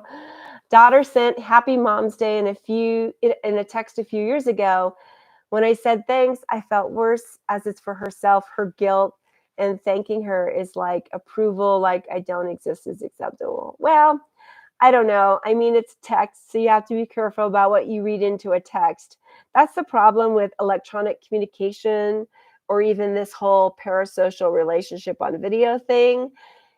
People are going to watch the replay of this, and they're going, especially if they're an estranged adult child, and they're going to watch whatever I say. It's going to be wrong, and it's going to make me a narcissist. It doesn't matter what I say. I'm going to be a narcissist. And they are projecting all of their horrific experiences with, I guess, their own parent onto me because of whatever, my messy hair or my buggy eyes or my hand waving. So it doesn't matter what I do. I guess I would just say be careful about what we project onto an electronic communication, because sometimes it is face value and we just don't know. But if we're not in a relationship with them, we can't call them and say, thanks for your text. How's it going, to figure out whether or not they meant it. Then we don't know. Pizzoli says, but they expect too much right out of college. They want the house, the car, the job. We went through early years of struggling. It was a very happy time. Yeah. And I remember that too, being a young person coming out of college, and it's like, okay, we're living in this apartment. We got to save for a house. We got to get a car. I mean, I think it's harder now, though. I think maybe Pizzoli's point is that it's harder now because on social media, it's everywhere. Now, back in the day, we had magazines, right? We'd go to the magazine rack and we'd get all the lifestyles and the decorating. And it's like, yes, I want this. You know, we'd have like the Vogue or whatever for how to dress. And then we'd have this is before Martha Stewart, but whatever, Better Homes and Garden to see how, you know, so we had our aspirations too. And we all wanted it right now, but we knew we had to work for it. And maybe the difference is now maybe they don't all think they need to work for it, or maybe they all expect it to be handed to them. And I don't think that's, like I said, what we see on social media, like the TikToks, the extreme TikToks that get shared around of, you know, kids having a meltdown because they have to go to a 9-to-5 job, or, you know, kids having a meltdown because they need a husband that makes $500,000 a year. You know, so I think the stuff that gets passed around and represented as Gen Z is not necessarily, that's not all of Gen Z. Okay, that's just whatever extreme thing went viral on TikTok. And we have to be careful not to judge these entire generations based on some, you know, one crazy random TikTok. So, you know, we have to be careful about that. That's why I love working with young people, because I can see the real people and they're just beautiful people and they're making their way and they give me hope for America. So remember, what you see, you know, on social media isn't the whole story. When they have their own children, they use them as weapons. I have seen this, unfortunately. There are kids that will have kids and then they use them as bargaining chips against the parents or weapons. And that is really, really, I don't understand that. You know, parental alienation is another thing. Turning one parent or turning the children against one of the parents. I don't understand that either. It is evil. It is just evil to split up and turn one set against the other. I don't understand these divide and conquer people who just want to come in and weaponize the children, or, you know, weaponize their spouse or whatever it is. It's just, why can't we all just get along? You know, why can't we all just get along? Okay. Let's see. Sailor Girl says, yep, that's my situation. My only child cut me off and my husband died when I was pregnant with her. Oh, that is even worse. I'm so sorry. Never remarried, so now I'm alone. Daughter just not engaged. Wow, okay. And Sailor Girl, forgive me if this is not an appropriate thing to say, because I am one of those glass half full type of people. It is truly sad that he never got to actually meet your daughter. That is so sad. But it is so beautiful and meaningful that he has a daughter, you know, that carries on, you know, with him in there, as much as he is. And so, I don't know, there's beauty in that. And that you raised her all on your own. I mean, wow, that is incredible. That is incredible. Single moms, I always have to hand it to you. I do not know how you do it. I can't even imagine. I can't even imagine how I would have done that. So hard. So my hat is off to all of you for having to deal with that. I really respect that. Let's see. Pizzoli says they treat us like we have no feelings. They preach about how love wins. Yeah, it's so interesting there. I mean, at least on the comments on my channel, and maybe the, you know, other troll comments across the web, you do see these just really, they seem like heartless comments. Well, like, you should have known this and you should have known that and you shouldn't have had a child and you should, blah. I mean, it's like we're objectified. That's the problem with that. It's like we've been objectified, like there's paper cutouts of, or projection of what a parent should be. And so we've been objectified to that notion of what a parent should be. And if we don't check all the right boxes or didn't do the right things or whatever, then we are vilified. And it's just such a simplistic way to look at the world. And, you know, even in this video, I'm going to get nasty comments probably for months to come. And I'm just a human being sitting here in my friend's living room, chatting with other people online. So yeah, I get it. It's not, I guess, a real conversation, but it's real people. And, I'm just going to be objectified as, some narcissist mom who must have done something really heinous to be cut off. And, they'll throw all these assumptions onto me, and they'll criticize me and judge me, and boom, job done. I feel better. You're welcome for the free therapy, people, in advance. Okay. Not that I'm a therapist, remember, just a mom that went through it. Okay. I have 8 children. Scandinavian says 1 has passed. I am so sorry for your loss. I hear from 3 now and then. 3 have cut contact, and 1 lives with me. I miss my underage grandchildren, but not allowed to see them. I am so sorry. That is really, really rough. But happy Mother's Day anyway, because wow, 8 children. That is amazing. Now you did it. Valerie says, I thought I was going to do it so much better than my parents. Did I? Nope. And appreciate them so much more. Sadly, they have been gone most of my kids' life. Yeah, every parent goes into this wanting to do better than their parents. Even if their parents were decent parents, they still want to do better than their parents did. Like, well, I'm not going to, make my kids go to church like my parents did, or I'm not going to fight as much as my parents did. Whatever the thing is, you're going to try to be better, but it's just, we're human beings. We'll maybe do some things better, but there'll be some other things that we're like, what? How did that happen? Gary MJ says to Gary, you're blessed to have the ability to live your new life any way you like. You're surrounded by good people who start a different life away from son's behavior. Living well is the best recovery. I feel like I missed Gary's original comment. So Gary, I apologize if I missed your original comment, but, and happy Mother's Day to you anyway, especially if you're doing the role of mom and dad.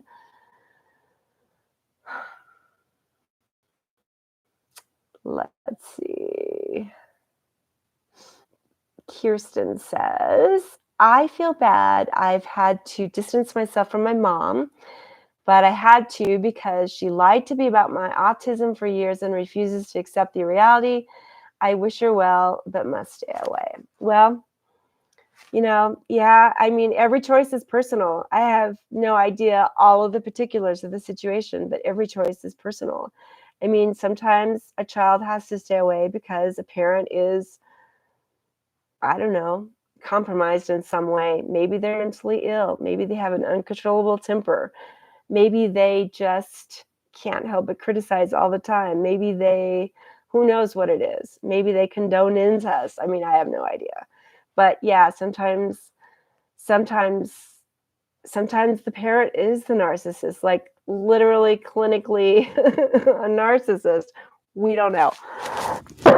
Sorry. Time for water.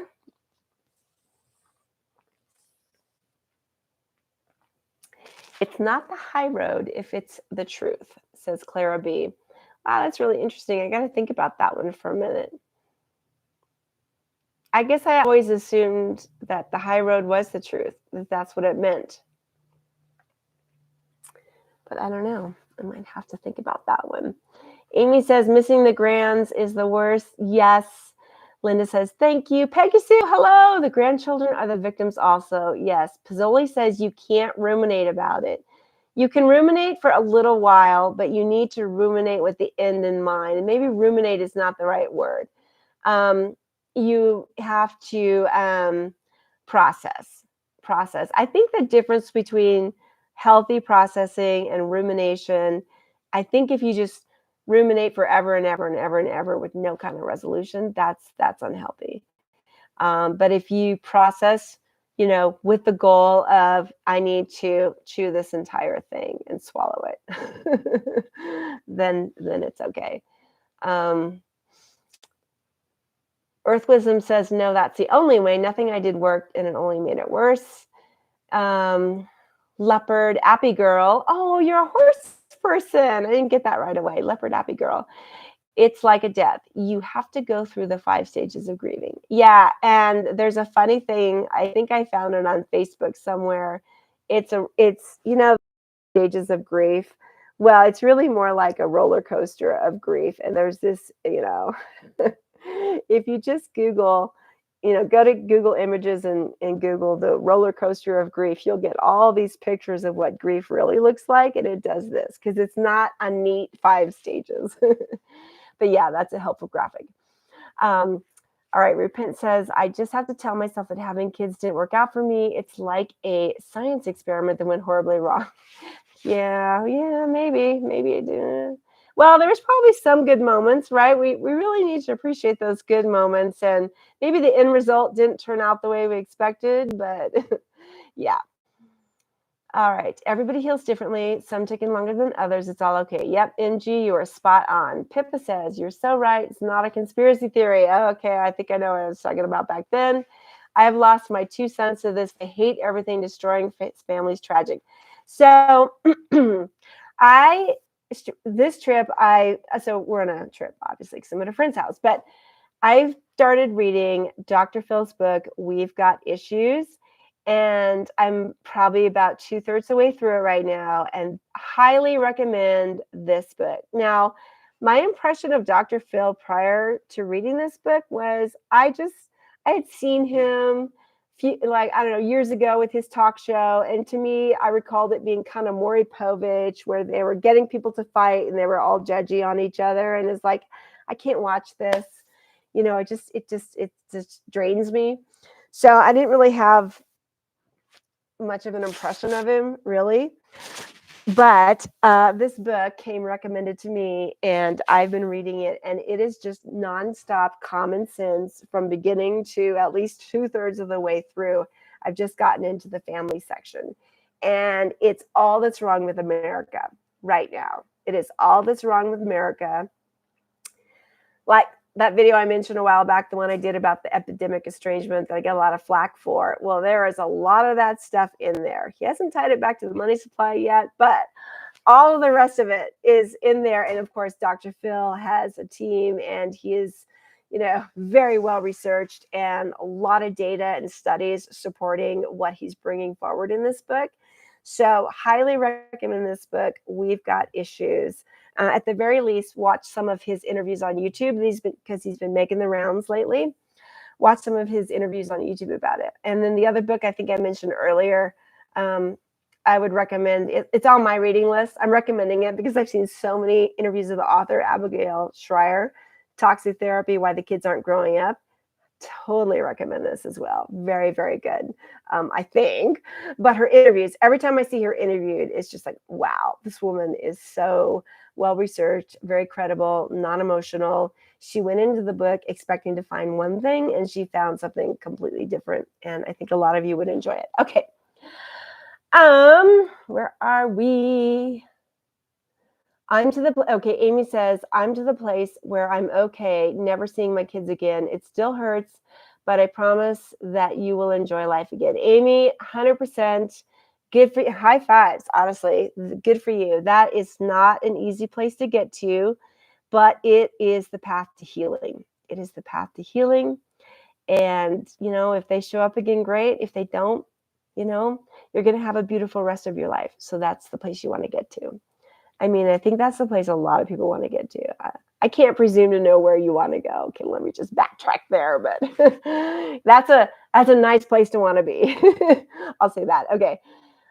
Judy says, I don't expect anything now. Don't get disappointed. Yep, Judy, 100%. And Geneva says, hello from Tucson. Hello from Tucson. Shelly says, I think the grieving is made worse by the isolation and shame. I didn't tell anyone for a long time because I was so ashamed by it. Yeah, Shelly, totally 100% get that. I understand that. A lot of moms are like that. And it kind of amazes me, that first video I did, how many people said they never knew this was a thing. They thought they were alone. I mean, a couple of them even said they were thinking of suicide, which was like, holy cow. And the video made them stop and think. I mean, so many people had no idea. It's incredible. So you're not alone. Repent says, I still try to keep my estrangement secret as much as possible. Oh, see, that's hard. I think when you try to keep it secret, It's like a pestilence that you're holding inside. It's like a bad piece of cheese, you know how you cut out the bad moldy piece of cheese.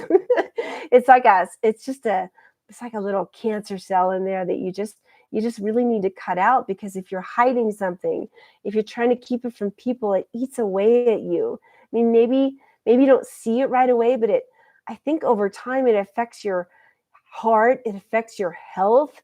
I had a lot of moms talk about this who've kind of were in it for years going, this is really affecting my health, not just my heart health, but my literal heart health, my physical health. And that's what you've really got to be careful about. I mean, I think the more we try to keep lies and secrets and, hide shame, and it's a pain body, and it's damaging to your psyche and your spirit. I really believe in letting these things out, letting them see the light of day, right? That's how you get rid of the cockroaches. You shine a light on them, right? So that would be my recommendation as a mom who's been there. Okay, you guys are helping each other. Yay, I love that. I love that you guys showed up for this. Thank you so much. And for each other. I mean, it's not just for me, it's for each other. I know I don't post very often on this channel. I do the regular polls because I'm just really curious about, what's happening out there with everyone. And I really appreciate how many of you answer those polls, because it helps other people to know that they're, where do they land on this issue? Where do they land on that issue? So thank you to all of you who participate in those polls. And thank you for being here for each other and commenting for each other, and and chasing out the trolls. Appreciate that too. We try to get rid of them whenever we see them, but YouTube, I am actually kind of responsible for my comments on YouTube. And so if people are, being mean or nasty or hateful, it's kind of my responsibility to get rid of them due to terms of service. So I appreciate you calling them out for me to make it easier to find them. And we try.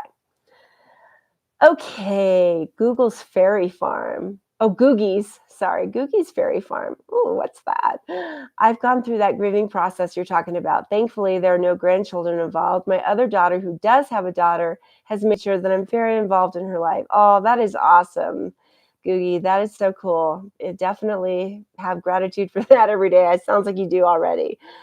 So that's great. Yeah, all right. So it's a blessing just to see them. Yep. Can you take a joke? Oh, I love that name. Moving 4 hours to a town where I don't know anyone and I'm terrified. Yeah, you know what? If you're doing that as a way to help heal, that is a challenge. That's an adventure. You just need to frame that up as an adventure. You're going on an adventure. It is, it is terrifying to move someplace where you don't know people, but you do want to just go for it and make an effort to get involved with people, whether it's through your church or hobbies or whatever. Just make an effort to get involved with people, especially if you're alone, you don't have a partner or whatever. Get involved with people. You need people to help you through this. Again, like I said, we have a community. It's a private paid community to keep out the trolls, because software costs money. It's down below. But if that's beyond your budget, then definitely there's Facebook, there's forums, there's free stuff everywhere on the internet. But you need people to help you through this. Support is an incredibly important part of the healing process. So yeah, move to that new town. Think of it as an adventure, but definitely meet all the people you can, and know that it's going to be awkward and lonely in the beginning. That's just part of moving. It's lonely and awkward in the beginning, but every day you just put yourself out there a little bit more. You're going to find your people. You're going to find your place. You just have to work at it. That's all. Okay, I've moved a lot, so I know a lot about this. Okay, Donna says, I have had to give it to God because it almost killed me. I literally was on death's door 2 years ago, and it was because of stress over missing my daughter and wondering what I did wrong. Donna, high fives. Give it to God. Give it to the universe. Give it to whatever spiritual power you believe in, because absolutely that's all you can do. That's all you can do, and you have to stay healthy. And, your life matters. Your life matters, and you have more to give. So honor that and make space for that and give. My gay jeans. Hello from New York. Happy Mother's Day to all. Much love to you. And by all means, love yourself. Aw, thanks, my gay jeans. I love it. Thank you, thank you, thank you. Bruce Ryan says, parents would lay down their lives for their children, but so many children today couldn't care less if they see their parents. Yeah, that's what a lot of these kids don't understand. But sadly, Bruce, I think you have a point. Repent says we need to really pursue a healthy lifestyle because there's no one to call for help in our old age. Yes, this is where church community might really help. So you're probably good on that. But yeah, you do have to come up with alternate plans if your kids are out of the picture.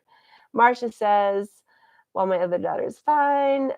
Pippa says, we all need to remember this. If we were such bad parents, then why do we hurt so badly now? We cared then and now.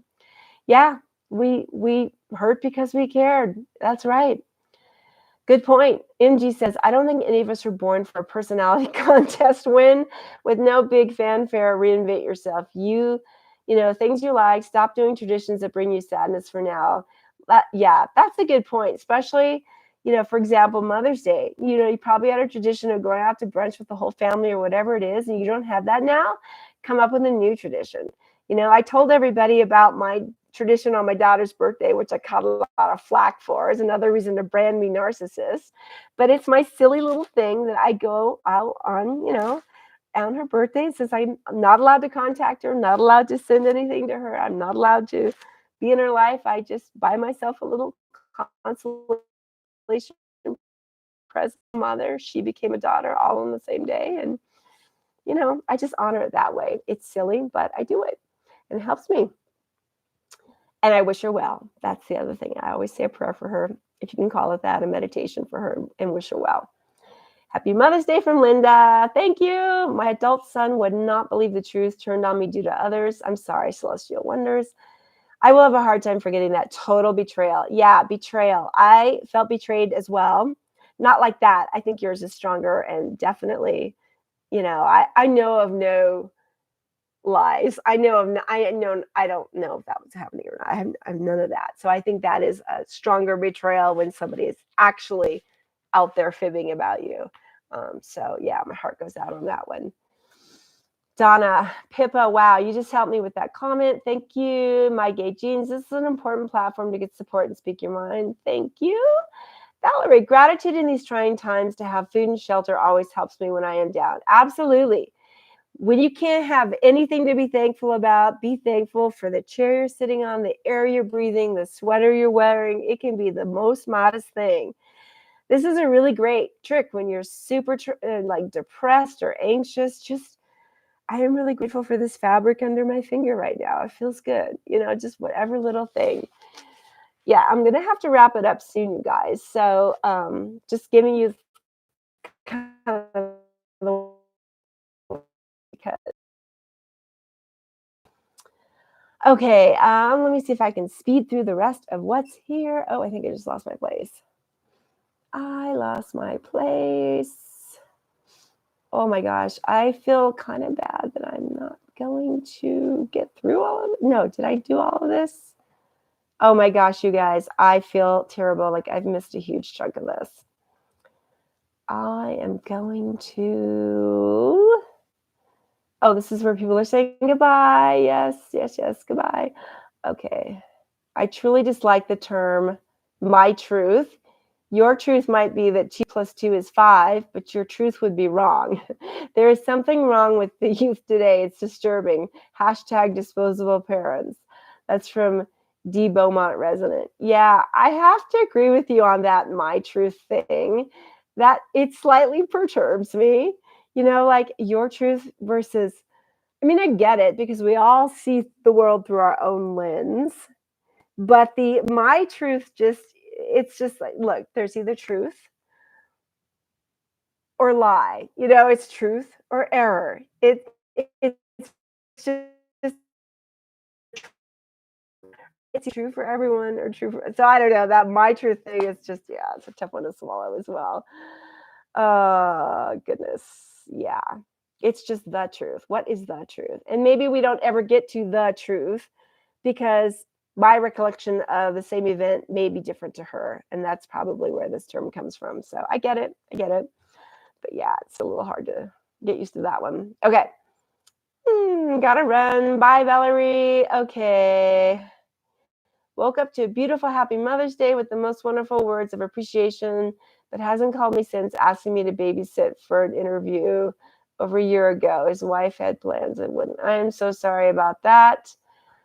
Sailor Girl says you just nailed it with the objectify us thing. That's exactly what it is. The trolls are objectifying us. They know nothing about our individual situations. That is so true. Yes. Okay. Thank you, Sherry. I'm sorry I didn't. Hi, Sherry. I got so behind. The cycle of abuse is strong by those that abandon their parents. They wait for a moment at which point they deem you worthy of their emotional abuse and justify it. Yeah, that can happen. Mimi says, Sherry, so sorry for your loss. Oh, I lost my son to a drowning accident 12 years ago. Mimi, I'm so sorry for your loss.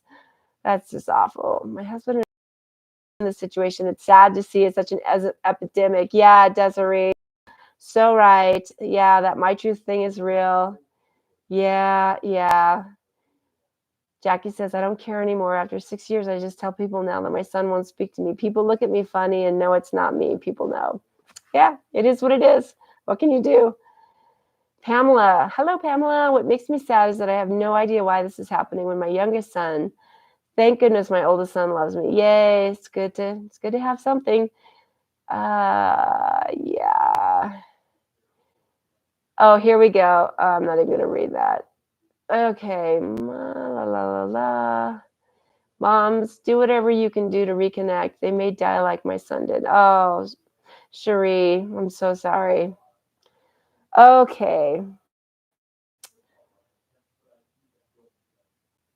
Jay and Sky Mama are working together with their hate. Okay, whatever. Oh, we got some trolls in here. Okay. Let me see. All right, I kind of skipped to the end. Again, I apologize if I didn't see your comment. I know that you guys were there for each other. I really, really appreciate it. Lala's Venture says, Natalie, there was a time that didn't happen because respect of parents was that strong. Parents were probably abused too, but children now feel it's okay not to try to work things out and forgive. Yeah, we talked about that a while ago, the disposable parent. Okay. Oh, yes, and yeah, we got a little troll in there. Okay.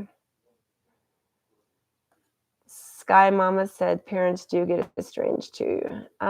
Catalina says your character is a choice. You choose to be respectful, you choose to have class, or how you treat other people. It has nothing to do with how you were raised or by who raised you. You know, that is such good wisdom right there. Your character is a choice. And maybe we'll just kind of wind up on that thought here as we hit 2 hours on this thing.